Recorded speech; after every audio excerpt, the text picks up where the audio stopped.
Please note, this episode discusses mature themes. While not explicit, listener discretion is advised. Cheryl Hunter, a survivor of trafficking in Europe, endured unimaginable trauma that left deep emotional scars. Despite the darkness of her past, she found the strength to heal and rise above her experiences, transforming her pain into a source of power. Her resilience, shaped by the emotional weight of her trafficking experience in France, fueled her passion to help others who had suffered similar hardships. In her journey of healing, Cheryl wrote 2 books on overcoming adversity. However, breaking through the overwhelming noise of new publications each year proved challenging. Her work in media and entertainment revealed the immense power of storytelling and how major outlets can shape public narratives, amplifying important messages to a global audience. Determined to make a lasting impact, Cheryl embraced her healing journey as a way to inspire others. Her story became a powerful testament to resilience, showing that no matter how dark the past, it is possible to rise, heal, and use one's voice to uplift others on their own path to recovery. This is True Crime in Hollywood, Cheryl's personal tale. Listeners, today is a very special interview, and I know I say that time and time again, but I mean it because this is a woman that I met years ago, and I was her head producer on her podcast, Trafficked. And today I get to sit down and interview Cheryl. Like, this is the biggest honor. So, Cheryl, welcome to True Crime in Hollywood. Man, what a twist! What a beautiful. I'm. It's funny. I'm finding myself tongue-tied, and I'm like, oh, that never occurs. Oh, no, I get it. But it really is just this evolution of being able to learn about your journey years ago. But now here we are, years later, and having a completely different conversation. So I am just excited for my listeners to get to know you more, really, when it comes down to it. So I just want to jump right into it. And can you share a little bit about your early childhood and what that was like, especially in Colorado, but also how that then transitioned to getting you to Europe? I grew up in the really remote Rockies of Colorado, and one of the things I like going about going there now is that it's still usually off the grid. That I can't get cell phone service, but none. Yeah. To Yeah. get the SOS thing to show up is a feat a lot of times. And I used to, there've been times in my life where I bemoaned that, whether it Yeah. was pre or post cell phone service, but just that it was so remote. As a little girl, it was Yeah. heaven. I grew up in a horse ranch, and what could be better than spending my childhood atop a horse and playing these adventure games all the time? And it was wonderful until I got about 12 or 13, Mm. and kids that I knew from school were hanging out during the summer. We lived so far out of I would call it a town, but it's basically a one stop sign Wow. that actually flashes yellow on one side. There's not enough traffic to make it a four-way stop, but we were 25 minutes or something from there up the mountain. And Yeah. it was just so remote that there were no signs of civilization unless I'd lie in the meadow with the cows and horses standing there grazing. And I'd lie in the meadow and look up at the sky and see airplanes flying over. Mm. And I would think, man, I want to be the girl in the plane. I, I, I think if I could look hard enough at that plane, somehow I'll magically get sucked up in the plane and be the girl in the plane looking at the girl in in the meadow. Mm. But then I would have a real talking to myself and say, "Oh, that's all nice and a good fantasy and all, but in order to be the girl in the plane, you're going to have some way to help people. And you don't Mhm. have anything right now. I'm not good enough at riding horses that I could teach that for a job. I don't know how I will help people, but let me just figure out what the heck it is. But Yeah. whatever it was, I knew I was not going to figure it out 25 minutes from Rye, Colorado. I was going to have to uh, get somewhere to some big city Hmm. Yeah. and figure it out there because there wasn't anything to learn but how to ranch and do horse related things. So I played hooky one day and rode my mini bike to the nearest actual town that had a convenience store, the Loaf Jug. And I got a Glamour magazine, Oh. for career advice or whatever one gets a Glamour magazine for at that age. And they were talking about some careers that girls could have. And one of them was, they were like, the other few, you had to be really good at math. And I was like, oh, dang, I don't think I can do those. Or being a teacher, and I'm like, hell no, I just want to get out of school, never go back. But then they said model, and it was like, oh God, I was on the boys' basketball team, so I knew I was tall enough. And Mm. models, what do they do? Smile or pout? Yeah, two skills that I possessed as a teenager. So I was like, I'm gonna figure that out somehow. I don't know how. They don't need any models here. But fashion comes from Europe. I guess go there. Mhm. Yeah. And so I got several jobs, talked my best friend into it, and that was it. We were going to go to Europe. And I didn't have a plan past there. I knew Yeah. that I would somehow figure it out when I got there. Hmm. And, that kind of blind faith that you can have as a kid, ignorance coupled with Absolutely. God, when the world is so simple. I don't know, but I'll Yeah. figure it out. Yeah. That's incredible. I mean, either way, just even as a child, understanding that and knowing you had to have a mission to do something. First of all, it's not even just like, yes, you wanted to travel and you wanted to be in that plane, but you had this already kind of going on in the back of your mind of what you were intending to do once you I got didn't want to there. just get on a plane Yeah. once, Yeah. like once and go on this trip. I wanted to be the girl in the plane. Right. I Right. wanted to have a reason to go places. Yeah. And somebody who's, quote, going places, like they say, kid, you're gonna go places. You have to be somebody who's going places. You have to have something ongoingly to do, not just save all your money from every odd job you can find and go once. And that was the difference between my friend and me. She wanted to come home afterward. This was just Mm. a nice vacation. For me, it was like, oh no, this is the beginning of my life. I'm going to figure out a way to stay. And it sounds amazing, but no sooner did we get to France than a man with a big fancy camera Yep. was standing there, and it it was all the proof I needed. He said, "Are you a model? I can make you one. Just come with me and my friend over there, this big guy, kind of leaning against the wall." And I, first of all, thought, "Oh my God, this is indication that I'm on the right path." Right. Right? I said it. It's Yeah. manifested that quickly. Who's better than me? Hmm. And then some dose of reality. Okay, maybe this isn't the smartest thing. My parents, I can't imagine they would ever say yes to something like this. And I told my friend, and she said, over my dead body. So I ditched her, Yeah. went off with the guy with the camera and his friend. I thought, okay, in order to become a model, they're going to take pictures.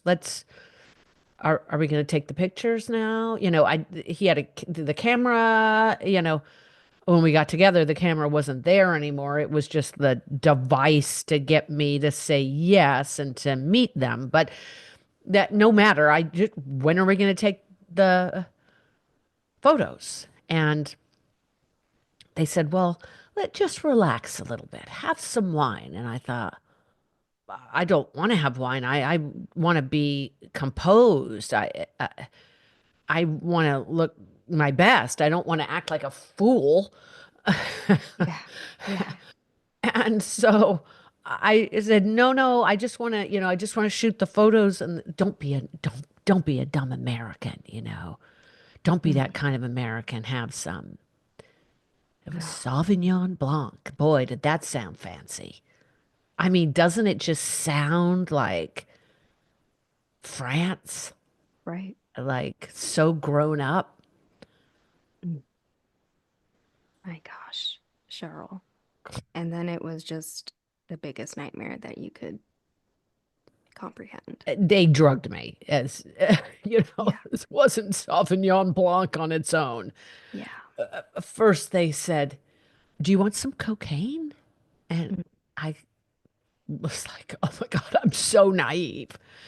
You know, they handed me this foil pouch and said, go into the bathroom and you just have some. And I opened it up and it's light brown. And I'm like, okay, I may be from Rye, Colorado or 25 minutes from Rye, Colorado.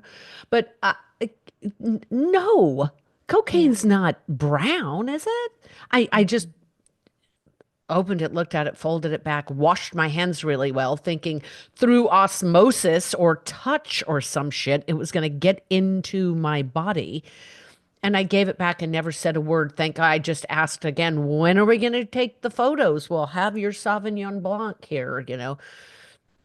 And the next thing I know, I'm sitting in the passenger seat in a car with my head halfway hanging out the open window and my tongue out, and I'm drooling like a dog.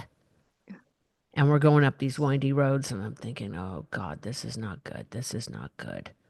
But I kept thinking, I'm smart. I'm strong. I know how to wrestle a steer and drive a tractor. I'll figure it out. I'll figure it out. This is not good. I'll figure it out. When There was was that no figuring realization? out Yeah. anything. Yeah. Heartbreaking, Cheryl. I mean, you know this kind of story. There are sick Yeah. people out there. Mm-hmm. They took me to this. It's probably a construction site. It was probably abandoned or just not. It could be like how a lot of construction sites work, where the contractors come and set up and then never come back We've for seen like that. Yep. 6 months. Yeah. But I'm lying on the ground and I'm thinking that I deserved it. And there's this odd thing. I don't know if you ever experience this. It's just the most fucked up way of thinking. But in talking to many survivors of trafficking, sexual assault, rape, Mm-hmm. non-consensual sexual Mm-hmm. acts of whatever kind, there's this weird ingrained belief like I did something to merit this. Absolutely. Yep. And God, it's so deeply ingrained. In my case, there was this freak accident that happened at the ranch not long before I left for Europe. A baby had tragically drowned. And I wasn't watching the child. I didn't even know the child was there, but oh, I sure as shit internalized it. Yeah. And when it happened, I said, I was the oldest of all the kids. I deserve to be punished. I deserve Yes. to be punished. I mean, it's funny how life sets off on this. We make these kind of unconscious declaration, and life sets off on this mission to fulfill whatever the heck we say. And Yes. so I'm lying there in my own pee, and they had tried to drown me, and I'm lying in this wetness and on this cement, and I'm thinking, okay, this is good. Because I deserve this, and they would crawl on top of me and everything you could imagine, and they were so sadistic, just beat and torture me. I don't know why. Yeah. They derived, I guess, pleasure, joy. They got off on it. I mean, obviously they got off on it in some way, but it just made no, there's no comprehension of the logic of it, except for I'm lying there thinking, okay, this is, I guess, as it should be. I deserve this. It's so warped. Years later, I've been asked on more than one occasion, once I finally started sharing. And Yeah. that's, by the way, as an aside, another common thing I've found with people, survivors and of all ilks, in every kind of circumstance. We don't talk about it until we've got, I no longer am I holding my tongue. No Yeah. longer am I pretending that this is okay. And am I capitulating and mollifying and keeping silent for whom? For them? Yeah. No, no. For worry about what people will say? No. But there's this commonality in keeping silent. And I've been asked several times, now, wait, hold on.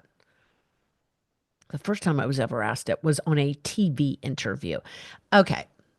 You expect me to believe you never told anyone? Oh Anyone? Like my you can just like hell. the underline. No, I made up shit. I got into therapy and made shit up about a possible non-consensual, possible sexual thing, kind of like asking for a friend kind of thing. Yeah, right. Talk about Right. it there. Right.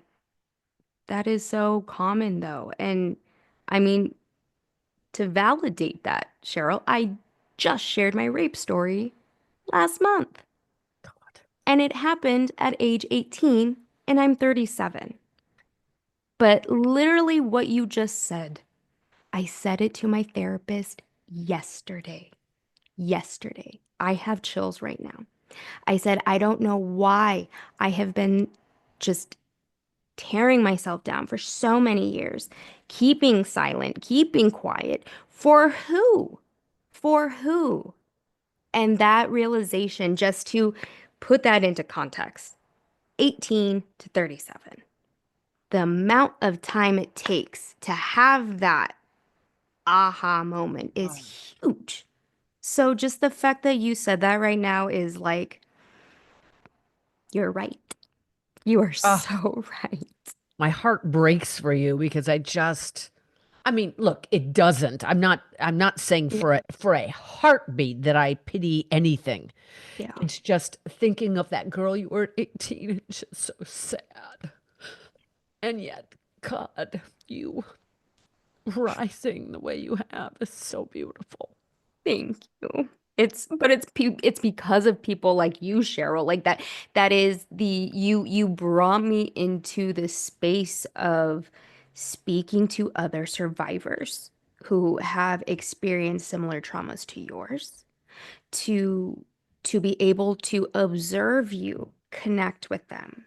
That is why I'm where I'm at today, because you were laying that down for me Yeah. to understand that. So I hope you acknowledge and understand how much you have shaped where I'm at today, because I got to watch it firsthand. And if it wasn't for you, truly still planting those seeds in my head of like, okay, I'm hearing all of this trauma. I'm hearing these awful stories, including yours, that first time. I know it's wrong, but why do I have to keep holding it in? Yeah. So that is thank you for being so vulnerable Oh, about that. it's it, I feel that every time I share about it, and yes, I just had a moment of the the sadness, but it's so multifaceted, an Yes. experience of surviving anything, and we've all survived something. Yes. And Mhm. it's so multifaceted that there is joy and there is resurrection and there is triumph and there is embrace if we allow it. There's so many aspects. But I think until we're willing to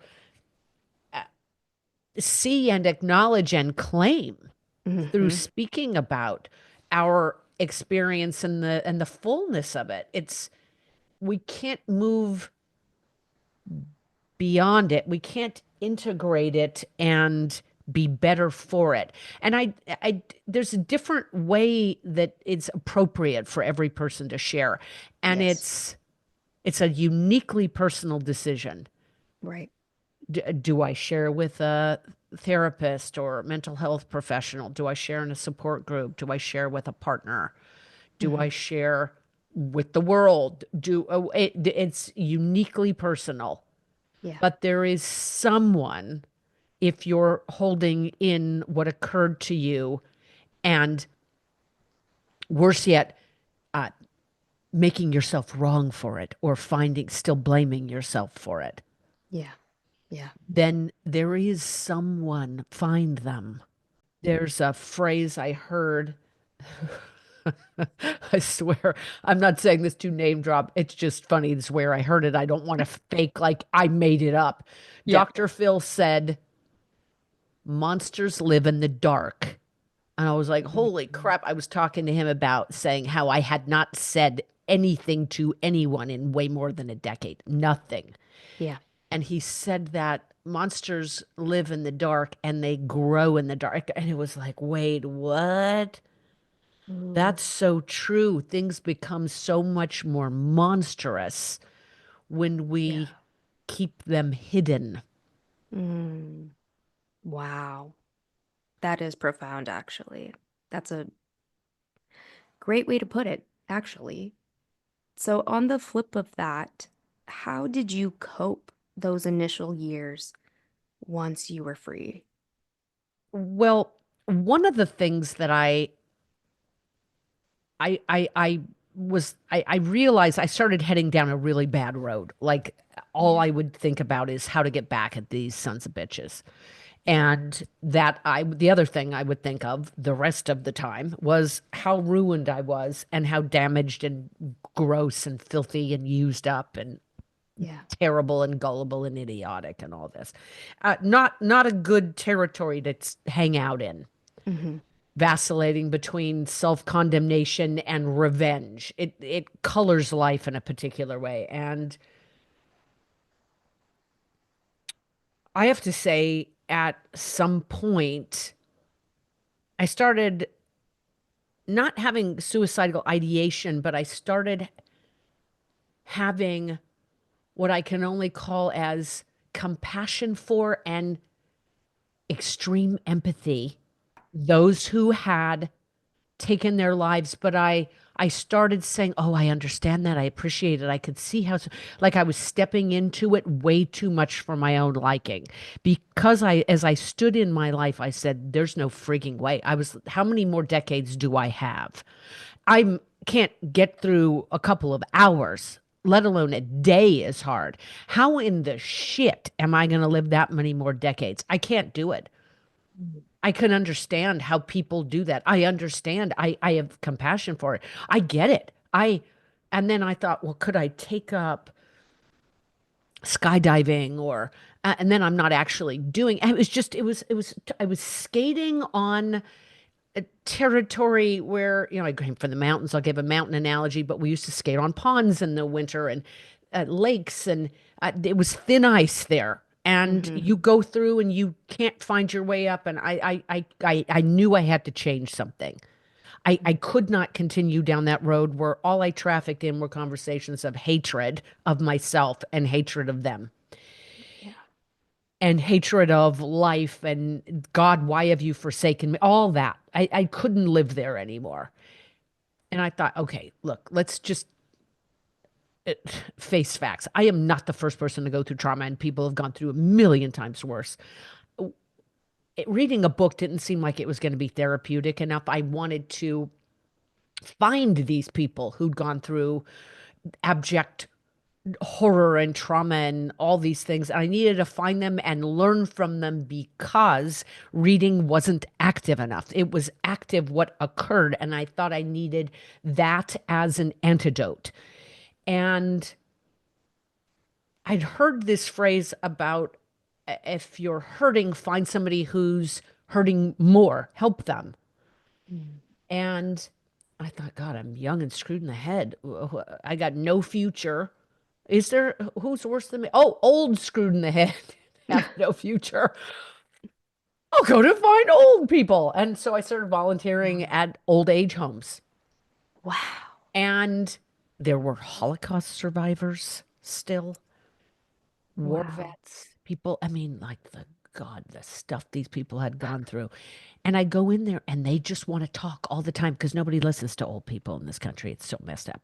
Yeah. They just wanted to talk. And I would just sit there and listen. And the most amazing thing, Celine, I am listening to them and I'm not hearing all the self-hatred and all the internal dialogue Right. because they just won't stop talking.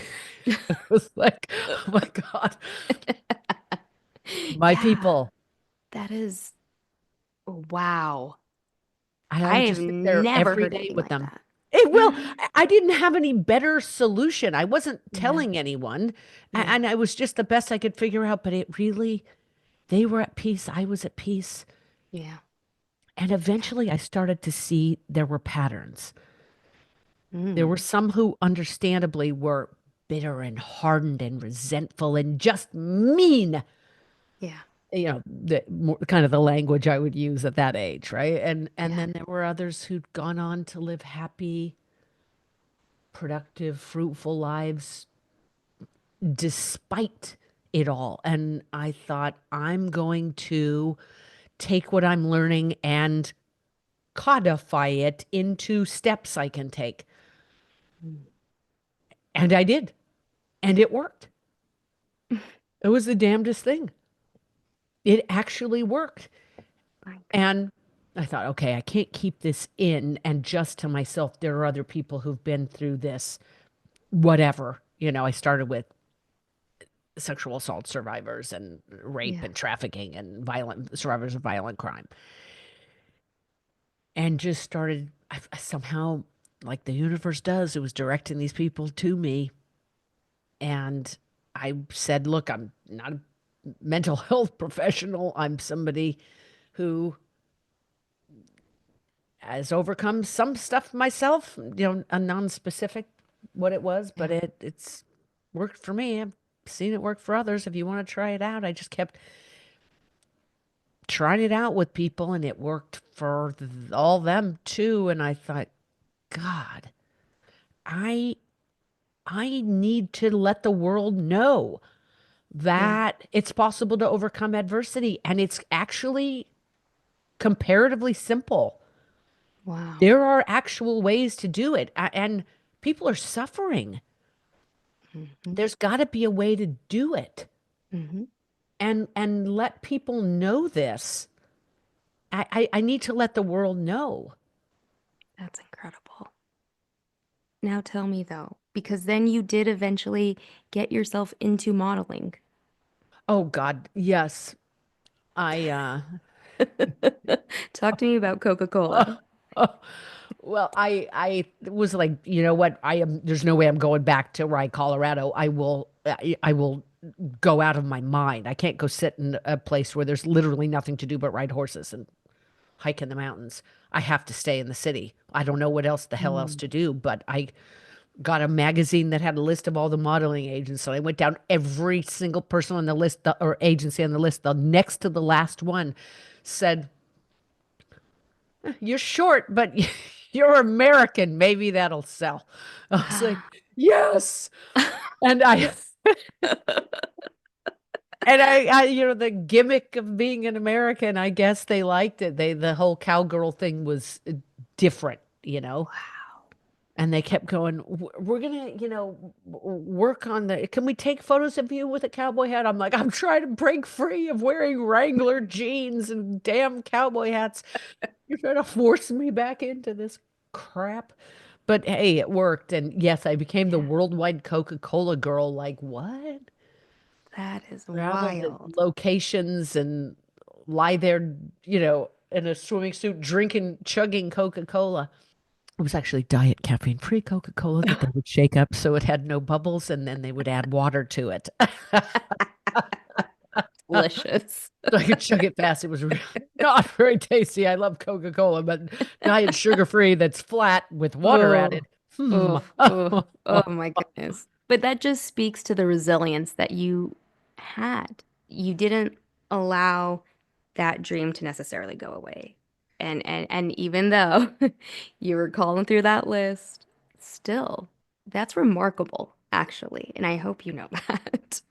Well, it was a thank you. And it was a means to an end. I didn't really have any real grand designs on modeling. It was just something that nobody in Rye, Colorado was going to do, and therefore my parents could not argue. Do that. You just do that here in town, you know. Right. So I thought this was my ticket to the big city, and I did. I got to travel And the then that world, was, you know. yeah. But I didn't want to get close to anybody. And Mm, the good thing about being a model is nobody wants you to talk, and that if they're not trying to engage in conversation or get to know you, yeah. it's just stand there. You're just a meat suit, a flesh mannequin. Nobody wanted to know me, and so Mm, I just either read a book all the time or I was journaling and starting to write stories, and it's a really good device if you want to keep separate from people. Nose in a book, nose in a journal. People just kind of mm, leave you alone. mm-hmm. Absolutely. Because then that transitioned you, though, to get to Hollywood. And how I did that unfold? yeah, I started as I was writing, I started creating stories and I thought this seems good to me. I like to watch movies. I started going to movies by myself back then, which was kind of looked at as weird the first few times, or maybe I was just self-conscious, but it's one of my favorite things to do in the whole world. Exactly. Yeah. But I thought, I could see some of these things like made into something. Um, I didn't kind of have the wherewithal like you making independent films. I was like, I don't really have the money or know-how. I've never studied any of that, but I Yeah. could, I could make a play. Yeah. And that's easier, cheaper, quicker. And so I called together a group of actors that I knew, like getting actors to show up. It's like, I got a gig, I got a call back, I got to go see or an audition or some damn thing. I got called into the restaurant. I was like, good God, forget it. I'm just gonna play all the parts myself. And so I did it just out of necessity because I couldn't get any people to show up for rehearsal. I mean, how dare they not show up for my unpaid rehearsal? That as it may. But I started, I was like, I could do a solo play. Hmm. So I started, Lily Tomlin had done one, for God's sake. Oh, Yeah. Lily Tomlin, oh God, all praise. But Truly. we have to have an old Hollywood. I'm not calling her old Hollywood, but at some point you and I have to have an old Hollywood conversation. I know Oh, we, we absolutely need to. but so I thought I'm going to do it. And somehow miraculously, I say this because I'm from Rye, Colorado. Like, what the hell did anybody know about me? But HBO developed one of them. NBC developed one. I started writing these solo plays and I then started touring them around the country and Fox developed. And I got a couple production deals. This was like, what? Pinch me. Cheryl. And I'm thinking, and then I sold a couple of TV shows. It was like, what? Bah. And well, pilot scripts, but to Yeah. be made as TV shows on my own and with a partner. And it was just, it was, it seemed like living a fantasy. At the same time, I was helping people overcome trauma, and I started to put these pieces together.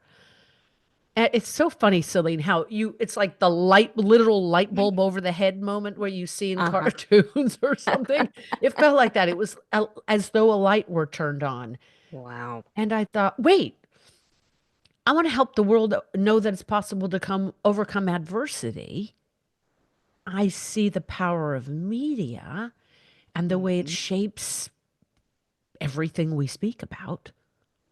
Yep. What if I did that and just started getting my own message out to the world? And do you know it took me almost a decade to get any TV appearances or like Wow. TED Talks or any of that stuff? I didn't know. There's so many ways to get blacklisted. I didn't know and did and all kinds of goofy stuff, and I just didn't know.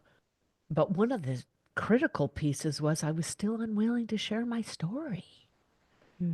I was sharing, like, hypothetically, I'm just somebody who likes overcoming adversity. Right. And geez, Louise, who cared? They'd go, "Are you a psychotherapist?" Right. No. A psychiatrist? No. Are you, well, what are you? Yeah. Oh, just an enthusiast, a TV writer? Yeah, no, no, we're not, no. Wow. When was that Yeah. aha moment then? That it was like, okay, I'm going to share my story.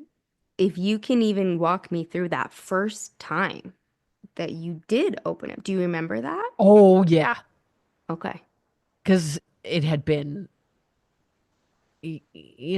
looming on a couple of decades, Hmm. and it was way more than one.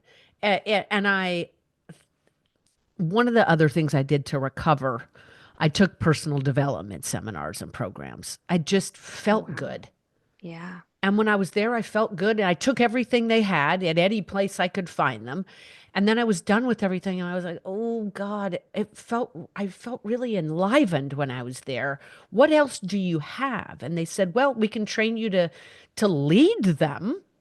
Oh God, I don't think I want to do that for my life's work. I really liked the writing, but they said, well, you don't have to do it as your life's work, but when you do become trained to lead, you become the author of it. If you're teaching it for other people, Mm. you're providing it for them. You're really more at the source of it. And I was like, okay, whatever that is that you're talking about, yeah, I want that. And so I did it as a volunteer, so I didn't make it my job. Yeah. And I felt like, okay, this is a great way to provide something for people and have something to give people. But I kept it still at arm's length. And one night we were doing an exercise on forgiveness.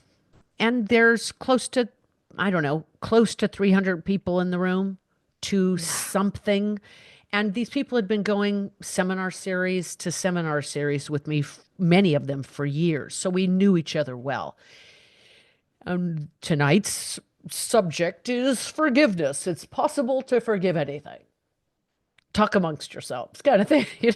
This woman's raising her hand and just will not stop. And I bring her up to the front of the room to the microphone. Nope, it's not possible to forgive everything. That is wrong. There are some things it is impossible to forgive. And I, kind of reading from the manual. Nope, nope. It says here. I'm saying that in jest, but there, you really can't forgive anything. And she goes into this story of genocide in her country and Mm. just the most hideous atrocities that humankind can commit to other people. And then she and her children had escaped and came here and then were subjected to more torture at the hands of her new husband. And no, it is not possible to forgive. And understandably, she hated men, understandably. And the room starts to turn. And there's this man in the room. People are siding with her, understandably. This man stands up, grabs his books and notebooks, slams them down on the floor, and goes, "This is bullshit," and walks out of the room, slamming the door. And people have gotten up from their seats and they're milling around in the back of the room and they're going, "Yeah," and like chiming in with her. I'm about to lose the room for the first time ever. Yeah. And I stopped and had a conversation with myself. You know what I'm talking about? Have you ever done that? Like you have this whole Uh-huh. full conversation that takes place in a millisecond. Yeah. Yeah. Oh, yeah. And I'm Boy. saying, you are no longer a child. You are no longer unable to protect yourself and needing to run for your life. You are no longer need to be worried about these men finding you or chasing you. You are no longer incapable of protecting yourself. You are no longer unable to defend yourself against why you didn't stay and see justice served. That was became the big reason why I didn't want to tell people. I never got a rape kit. I never went and did all that stuff. How dare I not see them put away? That was insult to injury. What a bad person I am. And I'm just like, fuck it. And I spoke, and it was just silent. And the woman started weeping, not because she liked my story, but because she found freedom. And at the end, people are lined up to talk to me. And it's in the same thing people say whenever I'm do a TV appearance or do a public speaking engagement or whatever, people line up and they will say something that sounds like, I've never told anybody this before. Yes. I know you know what I'm talking about. I've Mm-hmm. never told anybody. I've never told this to anyone. And then this filmmaker is there. Like he was a participant in the seminar. And he was making this film. It was called Discover the Gift. Came out, I don't know, 14 years ago or something like this. And he said, oh, I don't know how many years ago, whenever the hell. But he said, I just finished this documentary. It has like the Dalai Lama in it, like this. Oh boy. Yeah. And he said, I am talking about discovering gifts in unexpected places. Would you come share your story? And in the enthusiasm of the moment, I go, sure. I've shot everything. We're just doing some outside pickup shots. We're going to everything is done. The thing is edited. I just need to some B-roll, which I'm sure, obviously most of you know what this is, just pictures of, video of the outside and stuff they could cut together last minute clips with. And I'll do you when we're doing this tomorrow. It has to be tomorrow though, because we're done with the whole thing. Oh. Sure. And there's this still riding the high of speaking. When you've spoken about it for the first time, did you have like a high? I had an anxiety attack. Oh shit. God, no wonder. And it was with a male reporter um for like the biggest newspaper in Utah, if you will. And I was speaking out against my alma mater. So sitting down and verbalizing it and having a man interview me and ask me the most abrasive questions. But just like you, I had only repeated this to the campus police, my father who was in the room when I reported. That was it. That was it. Yeah. God. Mm. God. I can only imagine having an anxiety attack. Yeah, not the kind, welcoming embrace of finally sharing your story that you were looking for. Oh yeah. So I'm like writing the enthusiasm of the classroom and all the things that had happened. And I got home that night and just had a face to face with myself in the mirror because I'm like, oh shit, I said yes. And I had to stare myself down in the mirror, and I spent what seemed like all night. But am I going to open this Pandora's box? These people in the seminar had been with me for years. We're all it's signed Yeah. to a confidentiality agreement. What happens in the room stays in the room. They're not going to do anything with it. I don't have to go to this filmmaker. I'll just tell him I changed my mind. Am I going to speak? And is this the way for me to speak? And I thought of the girl in the meadow. And I finally have a way to help. But this isn't the way I wanted to help. But this is what I got. Oh, Cheryl, I would have never known. And I'm so glad I know now. Because now knowing who you are today and how you have prevailed and done this, and you do it on behalf also of other trauma survivors. How did you and do you still navigate life with PTSD? And how has that transformed in your work as well? One of the things that I could see when I was back at the old age homes, board and care facilities, elder care facilities like this, one of the things I could see at those places is whether they were left worse for the experiences that they had or better, whatever they faced got on everyone around them. Mm, It mm, either made everyone around them better or worse. And it was fascinating to see that. I'm like, oh, so who we're being gets on everybody. And I realized I had a lot of work to do still. Yeah, the stuff that I created out of overcoming, out of being at the old age homes and codifying that, that was incredibly helpful.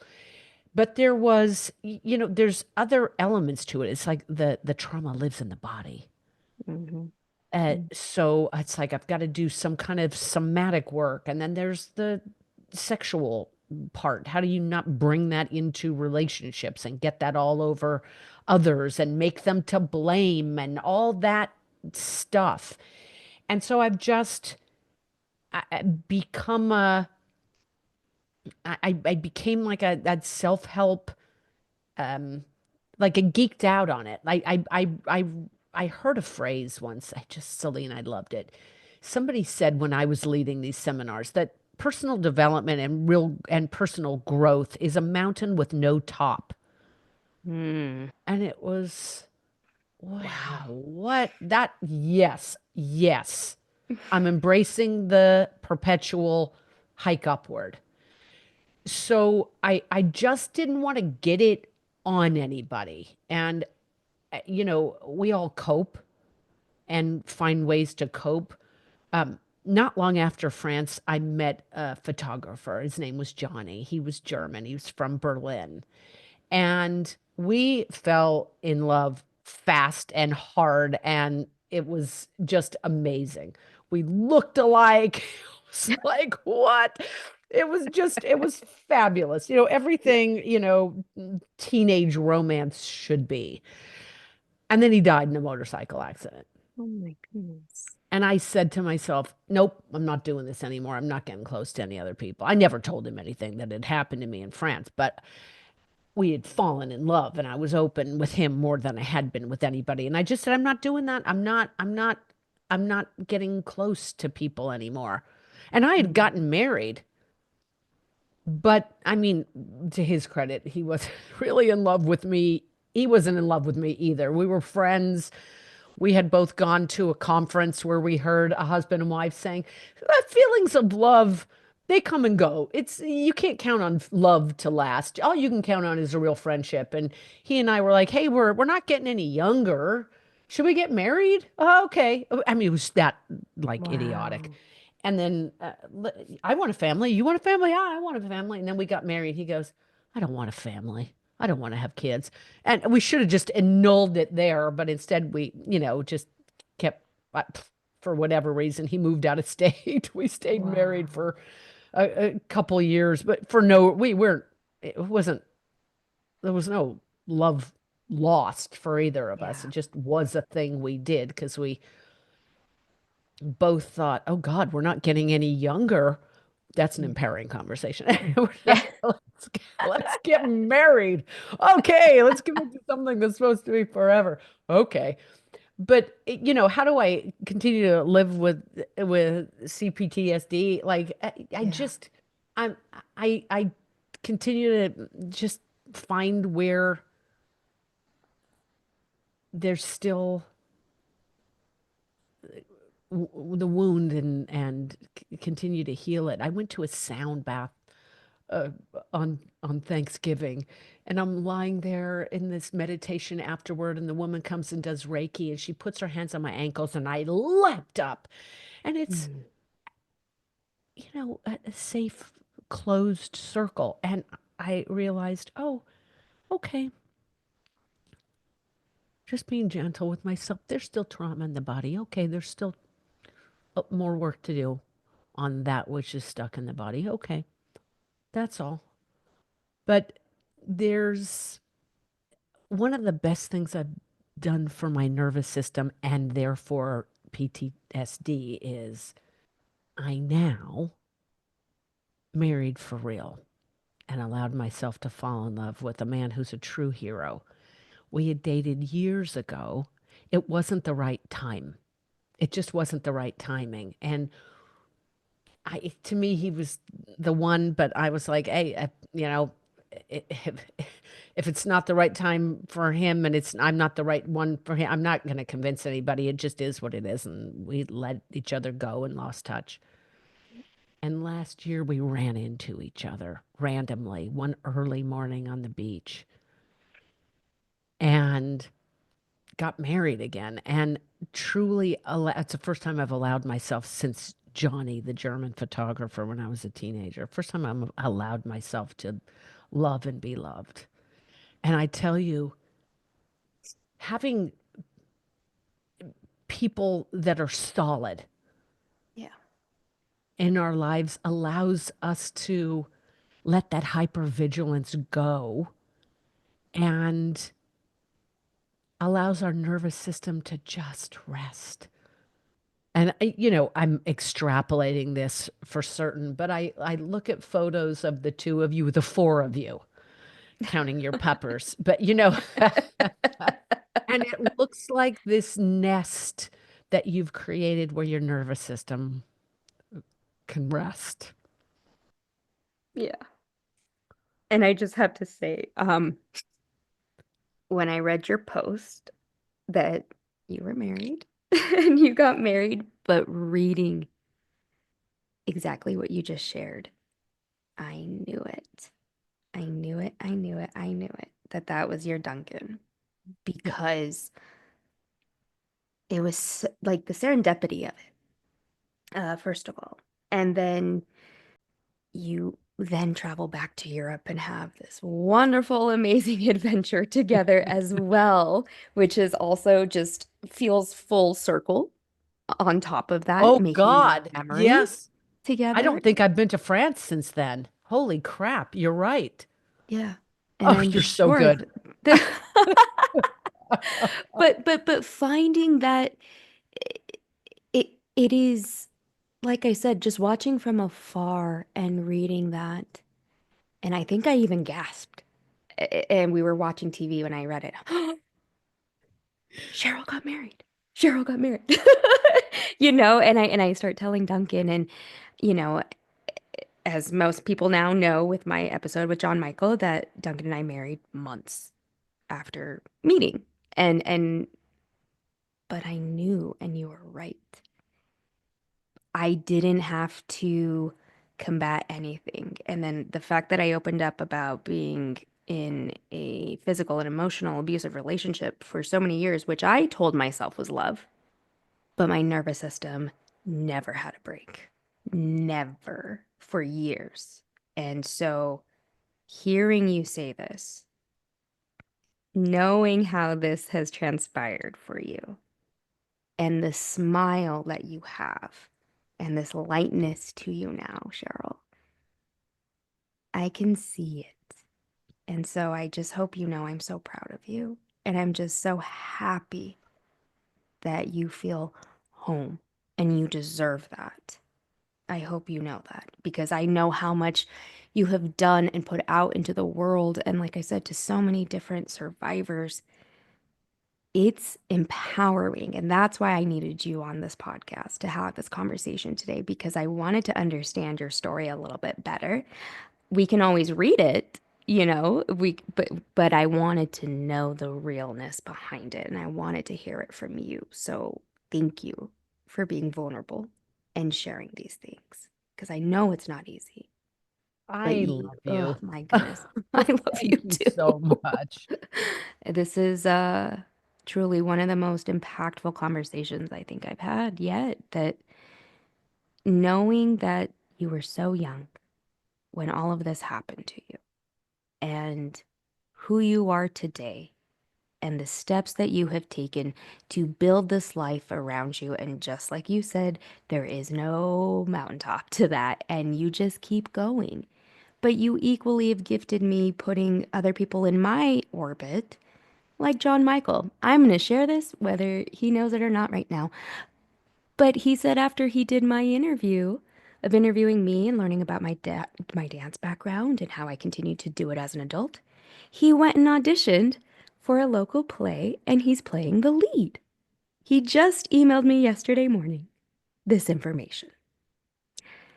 If that just goes to show the power of how you are bringing people together and healing that around us, it's incredible, it's impactful, and I'm honored to know you. So thank you, like I said, for all of this. And with that, though, I do want to ask, because you are so wise, anyone who is listening to this, who is thinking about breaking their silence and sharing their stories for the first time, what advice would you give them? There's someone that's perfect to listen.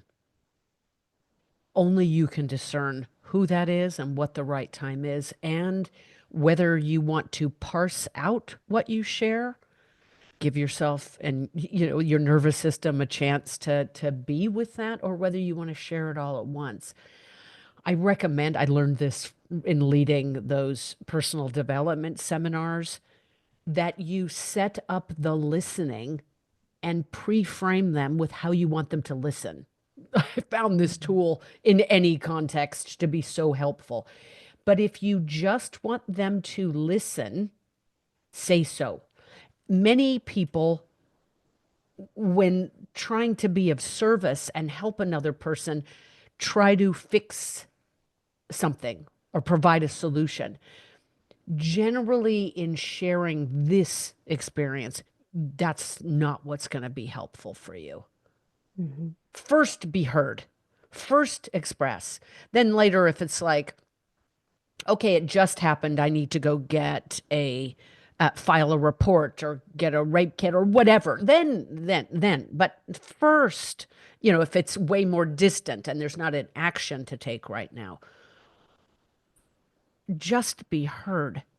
And if you want them just to listen, here's why it's important. Start with that. I want to share something with you. Here's why it's important. Make sure that there's a dedicated time that they can do this with. Don't have a time frame by when this has to be over, or they have to be someplace or you have to be someplace. Phones off, no distractions. I mean, I'm not trying to be super regimented in it, but you want that space to not be interrupted by anything. And then let them know, I just need you to hear me. And if I want anything, I'll ask for it. And if you want, hey, I want to be held, or hey, I would like you to help me come up with a solution. If there, if does that thing exist? I'm putting air quotes around solution. I don't know what that is. Whatever you need, though, ask for it. And if they don't provide it or they can't, find someone who can. That could be a support group, that could be a trained therapist. It may be that you just need a hug or to be held, for God's sakes, or just to be heard and believed. When John Michael found me, he said, and he's shared this publicly, so I'm not revealing anything. He said, do you know how many times I wanted to sell the gold medals from the World Games? Mm. Because nobody, they represent nothing but pain, and no one would believe me. I put the call on mute and just cried at that. It was so hard to be with. But if you're sharing something, try and if you're listening to someone who's revealing their truth to you, try to curtail your emotions if possible, so they can experience the emotion. It's not about you, it's about them being able to have the catharsis. Anyway, I'm putting on my seminar leader hat there for a moment. Let me go back to just being a survivor. No. Someone is ready and willing and able to listen. Find who they are. Either way, that thank you. Like I said, sharing that and creating that safety and being that source because now listeners know that John Michael shared also breaking his silence about Hollywood on this podcast. And if that just goes to show again what it means to be in a safe space, speaking to a safe person and doing it on their own volition, you are right. So thank you. That is very profound. I promised you that we were going to end this interview on a high. So now here comes some rapid fire questions to you. And whatever comes to you, you let me know. So the first question is if you could have any superpower, what would it be and why? I would like to have the ability. It's an attention economy in which we live, right? And I'd love to have the ability to command the attention of the world for something that helps and that would serve. But like the whole world, like truly some message of hope to be able to really provide that for people, all people, to know you matter, you're not alone, you are loved, Mm, all of that. Whatever that message of hope would be that would provide that precise healing balm that people needed. beautiful and profound. What's the most interesting thing you've read, watched, or listened to lately?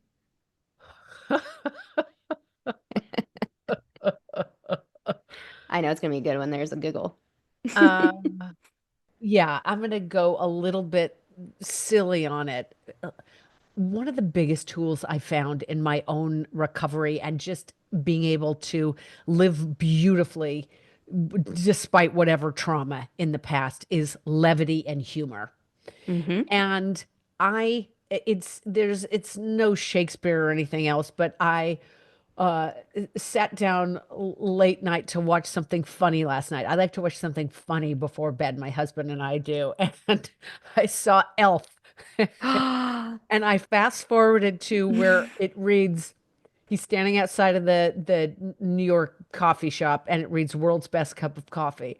And I just started right there and it goes, you did it! Congratulations! And they're all looking at him like deadpan, the six people in there. World's best cup of coffee, way to go! And it's just the absurdity, the humor of it, the levity.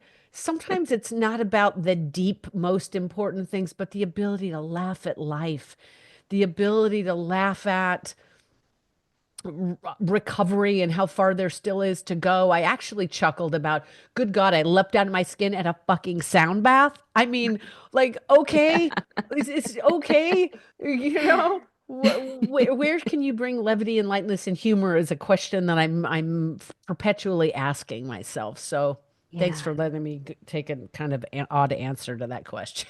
I love it. That was a great response either way, and a fabulous movie.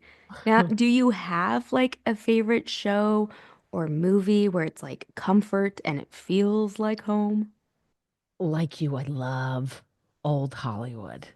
There's a Uh, place in Los Angeles for any of you who don't live here and might ever come. It's called the Old Town Music Hall. I get nothing out of saying this. It's just a happy place for me.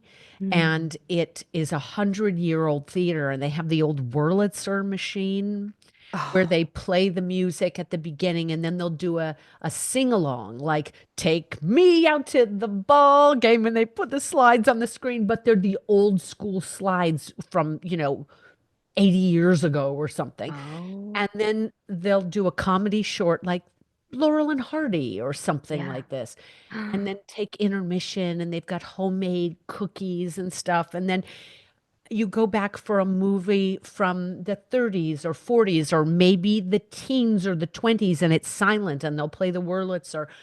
But Oh, I don't know if it's because I lived with my grandma for a spell when I was a girl or what, but I love old movies that make me feel like, God, that was an era. How do I bring that? I know it's fantasy. People weren't all nice back then, but they were Yes. polite and cordial and seemed to help their neighbors and friends. And I feel ebullient and filled up in my heart and soul when I leave something like that. So Mm. anything old. Yeah.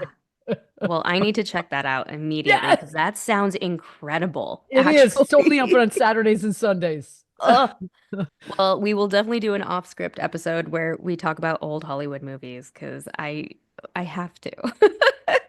It Yes. is such a deep passion of mine. So, love it. Now, how about music? Are you into music too?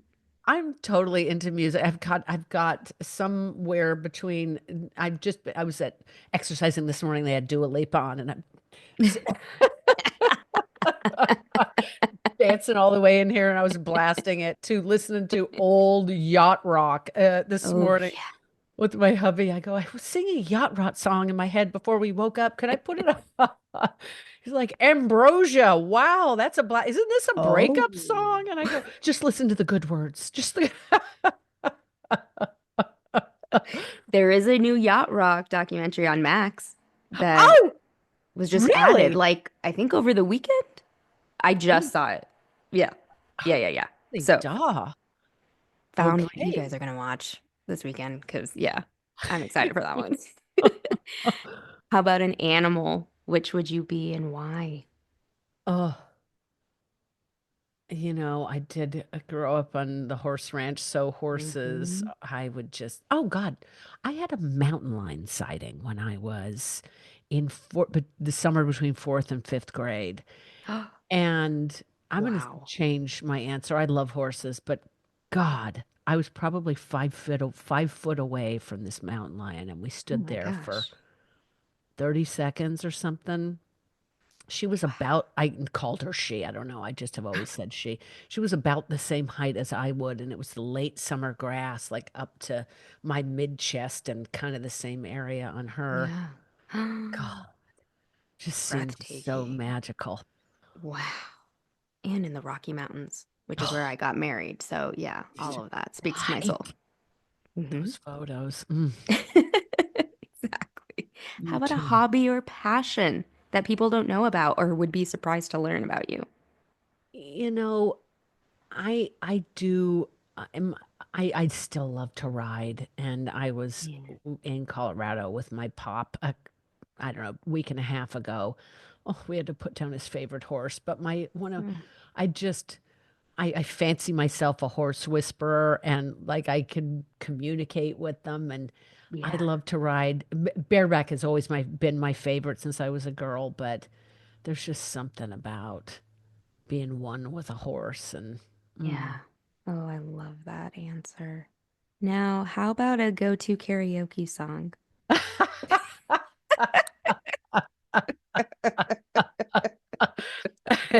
If it's Ambrosia, I'm here for it. On the Ambrosia note, it just, you choose a song and the a music app will keep playing songs from it. And this morning I was singing, and Just My Imagination from the Temptations came Oh, on. yeah. And I was like, it was like we had an old school music morning. And there's this segment of the song, and I go, ooh, this would be a good karaoke song. You're kidding. No, the Temptations. I mean, geez, that's like Yeah. so, I don't even know, 50s, 60s. Oh, that feels terrible. Mm-hmm. Uh, you Mm-hmm. know, Oh, but those are classics. How can God, you not? Oh, that's amazing. How about a travel spot? Do you have a favorite one? Hard to pick one. we just, Southern Italy is such a favorite. My family's from Calabria, which is the toe of the boot, but we just spent time down in Puglia, which is the heel of the boot, and Sicily, and it's so under-traveled there, and God, the food is just so insane, and Ugh. oh man, it's going to small towns. We said we're not going to any towns bigger than 5,000 people, which is so ironic given I'm like I only want to move to a city. Now I'm full circling back to the Rye, Colorado. Not that we would have anywhere near 5,000 people, but but oh Yeah, man, something amazing. about getting to know real people. Yeah, I yeah. feel like a jerk. I want to know all the answers to every one of these questions from you. They're like, John Michael, he did it already. I'll send you the episode. okay, Because he said, he was like, okay, I'm going to answer these, but I need to know your answers too. I So know. that was the agreement that we had. I said, okay, I guess you can do my interview of this. So I did share. Mm-hmm. And it just came out not too even long ago. So yeah, I'll share that with you. How about a local favorite? Like restaurant, bookstores, again, theaters, whatever you can think of. I love highlighting small businesses.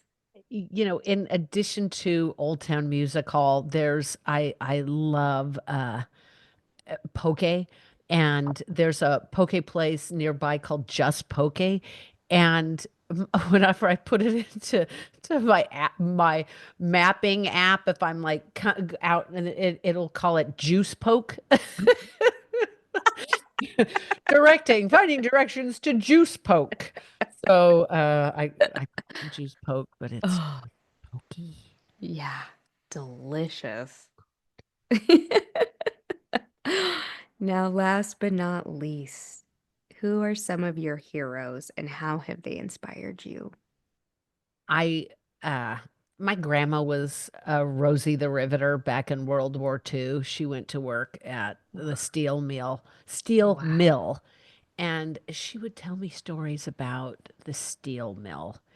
And she would say, we bring in just this iron ore, and it's nothing but useless rock. It's just useless, and it goes into the fire when we burn it, and it's the hottest temperature in the whole world, and we burn it again, and eventually everything that's not the steel falls away from it just by going through the fire again and again.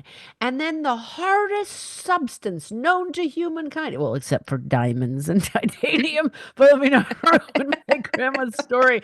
The hardest substance known to humankind emerges on the other end of the fire. And when I was a girl, I was like, okay. Thinking she was just talking about the steel mill or Yeah, steel. yeah. But Oh, God, that story has just stuck with me. incredible. Wow. What was her name? Josephine Marie Mendicello. They changed the name from Mendicelli, the Italian name, to Wow. Mendicello when they moved into the United States because they were told it sounded more American. I'm like, Mendicello? It's the same. Okay. But Oh, God. Cheryl. Again, this conversation has been long overdue, and I'm just grateful that we were able to do this and to share this space again via, Zoom and all the things. It just, like I said, it feels very much full circle. I thank you for all the blessings you have brought into my life over these years, and truly, your friendship means so much to me. And I'm just grateful that, like I said, I get to share you with my listeners and they get to know you. And if you haven't checked out the Trafficked podcast, I mean, it's still there, it's still up, and there's these wonderful episodes with these trauma survivors that equally inspired me along the way. And truly, you put me on this path, and I attribute that to you, a lot of that. So thank you again for doing this. You are a dream. I am so honored. Thank you. And with that, this is a wrap on season 1 of True Crime in Hollywood, A Personal Tale. Thank you so much for joining me on this incredible journey. Your support has meant the world, and I hope you'll stay with me for what's next.